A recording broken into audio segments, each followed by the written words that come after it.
Jago. I don't know who's Marco. I just hit this lotto. I'm building up my cargo, and I know.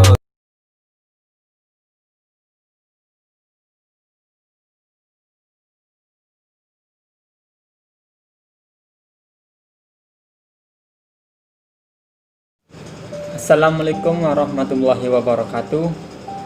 Nama saya Ali Rizky, mahasiswa Universitas Muhammad Setiabudi Brebes, Prodi Pendidikan Guru Sekolah Dasar. Pada kesempatan kali ini saya akan menceritakan kembali tentang kitab Omong Kosong, novel kitab Omong Kosong. Penulis novel ini adalah Seno Gumira Adjidharma.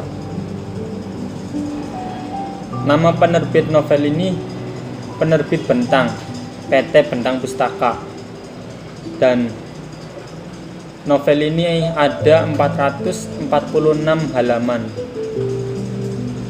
Isi novel ini menceritakan perwayangan Rama dan Sinta. Awal kisah, langsung saja. Sinta telah diculik oleh Rahwana, raksasa jahat penguasa Alengka, negeri para raksasa. Tetapi cinta Sinta tetap kepada suaminya Rama, penguasa negeri Ayodhya.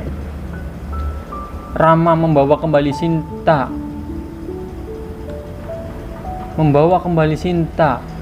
ke Ayodhya.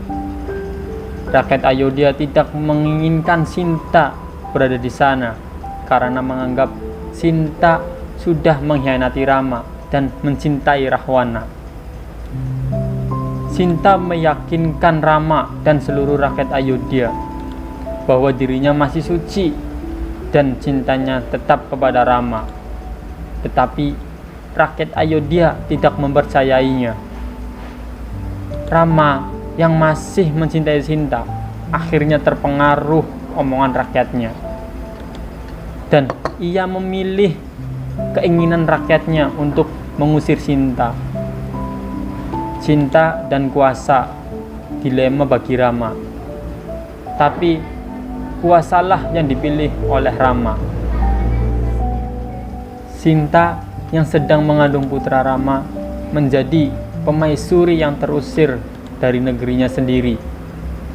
Ia tersauk-sauk di hutan, meratapi nasibnya dan sambil terus menyatakan bahwa ia sangat mencintai Rama. Di tengah hutan, ia bertemu dengan Walmiki. Sinta menceritakan nasibnya kepada Walmiki. Walmiki menulis Ramayana. Setelah 7 bulan, lahirlah putra kembar Sinta yang diberi nama Lawa dan Kusa. Mereka berempat tinggal di sebuah gubuk di tengah hutan. Lawa dan Kusa tumbuh menjadi anak yang cerdas dalam bimbingan Walmiki dan sekapan kasih sayang Sinta. Kedua anak itu sangat kritis mempelajari ilmu pengetahuan. Mereka juga sangat sakti. Setelah 14 tahun, mereka menanyakan, "Siapakah ayah kami?" Kemudian Walmiki menulis Ramayana, kisah Rama dan Sinta. Rama galau mengingat Dewi Sinta. Ia melakukan persembahan kuda. Seluruh negeri di anak benua yang akan dilalui oleh kuda putih, yang merupakan kuda persembahan, harus tunduk kepada Ayodhya. Bahkan negeri yang memberontak sehingga terjadi peperangan, kekacauan, dan kehancuran. Pada suatu hari, ketika Lawa dan Kusa sedang bermain di lapangan atau di padang rumput, mereka berdua melihat seekor kuda putih yang berlari kencang. Mereka mengejarnya dan akhirnya berhasil menangkap kuda tersebut. Tidak lama kemudian, dari atas bukit muncul beribu pasukan berkuda. Pasukan negeri Ayodhya yang sangat kuat yang dipimpin oleh Laksmana, adik Rama. Pasukan itu meminta Lawa dan Kusa untuk menyerahkan kuda tersebut, karena kuda itu adalah kuda persembahan. Lawa dan Kusa menolak, sehingga terjadilah pertempuran hebat antara beribu-ribu prajurit berkuda melawan dua anak remaja. Konon prajurit-prajurit itu berguguran melawan kesaktian Lawa. Laksmana kembali ke Ayodhya menceritakan tentang dua orang anak remaja yang sakti kepada Rama. Rama yang terkejut mendengar pasukannya yang terkenal hebat di seluruh anak benua langsung mengerahkan pasukan wanaranya. Tetapi lagi-lagi beribu-ribu wanara berguguran melawan Lawa dan Kusa. Rama penasaran, siapakah dua anak remaja yang sakti mandaguna ini? Rama mengundang Lawa dan Kusa ke istana Ayodhya untuk menceritakan siapakah sebenarnya mereka.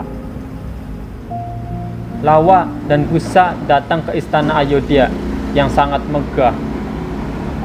Seluruh rakyat Ayodhya berkumpul di pelataran istana untuk menyaksikan mereka. Rakyat yang menonton berbisik-bisik membahas kemiripan kedua anak tersebut dengan Rama. Lawa dan Kusa menembangkan Ramayana. Seluruh penonton terharu mendengarkan, begitu juga Rama. Dari belakang muncullah Dewi Sinta. Rama akhirnya menyadari bahwa Lawa dan Kusa adalah anaknya. Sinta menyatakan lagi bahwa ia masih mencintai Rama. Tapi lagi-lagi Rama masih meragukan kesucian cinta. Dan Rama masih meragukan kesucian Sinta. Sinta bersumpah bahwa jika dia suci, dia akan ditelan bumi. Sesaat kemudian, bumi pun bergetar. Mereka merekah dan menelan Dewi Sinta. Lawa dan Kusa menangis terseduh-seduh, memukul-mukul bumi, meratapi kepergian ibunya. Rama semakin galau. Ia menitipkan negeri Ayodhya kepada Laksmana. Lalu moksa menjadi cahaya. Tidak ada yang lebih mencintai Rama selain Sinta. Tidak ada yang lebih mengerti Sinta selain Rama. Selain moksa ke dalam bumi, Rama moksa ke udara. Maneka, perempuan muda 20 tahun, pelacur yang diperkosa satu kota. Suatu ketika, seekor kuda yang melesat masuk ke dalam kamarnya dan menjadi raja di punggungnya. Orang-orang Santero yang sedang mengejar kuda tersebut, yang diyakini sebagai kuda yang membawa malapetaka, beramai-ramai menyerbu kamar Maneka.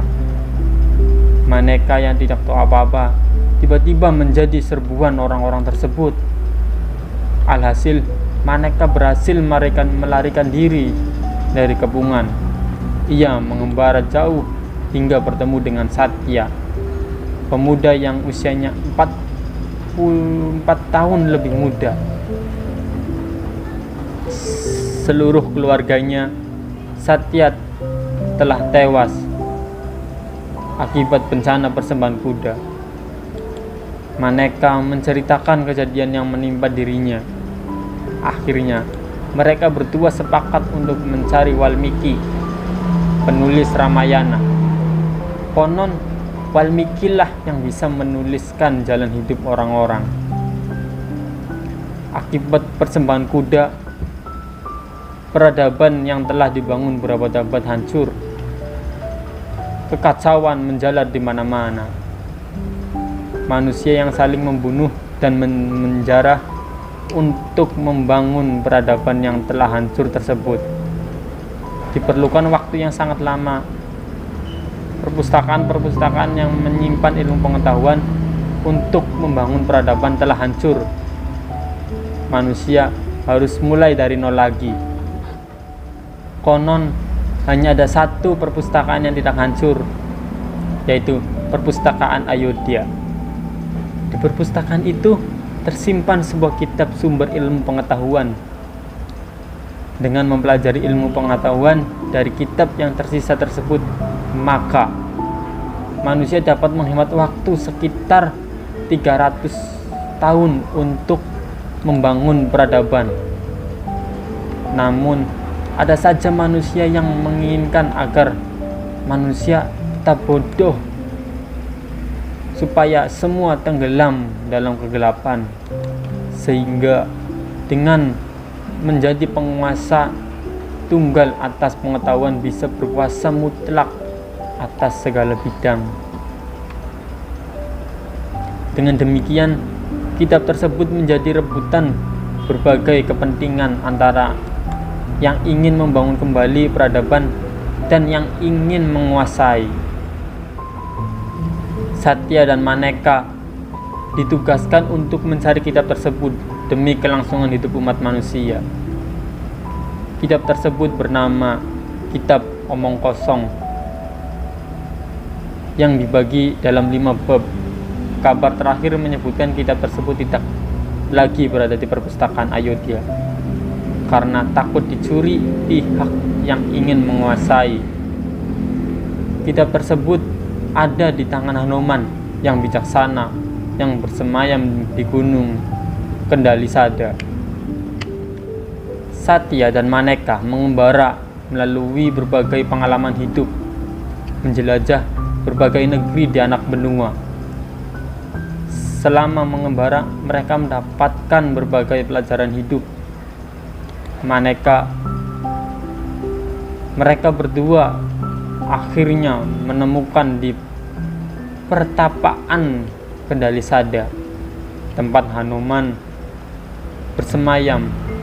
Hanuman memberikan bab pertama dari kitab Omong Kosong. Ia mempercayakan kitab tersebut kepada Satya dan Maneka dan menugaskan keduanya untuk mencari keempat kitab lainnya.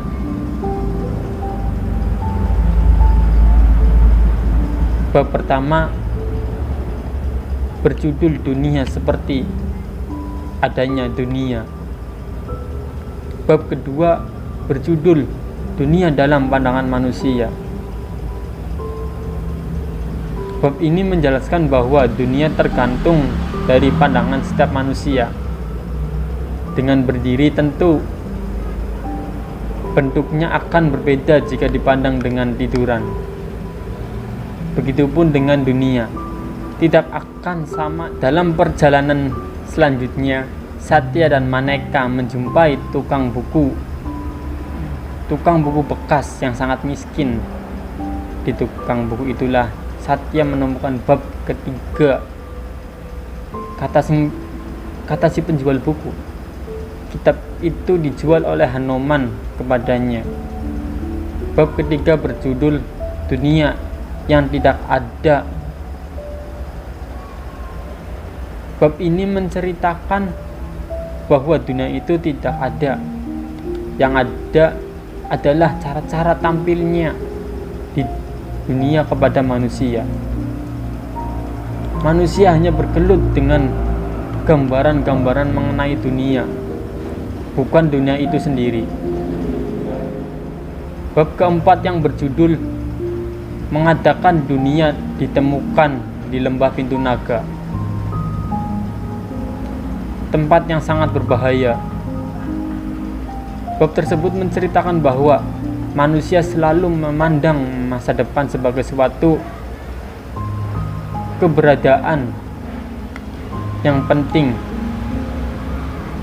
Maka manusia berusaha agar kehidupan mempunyai makna. dengan cara membuat dunia kembali ada. Manusia membuat dunia mereka untuk memaknai kehidupannya.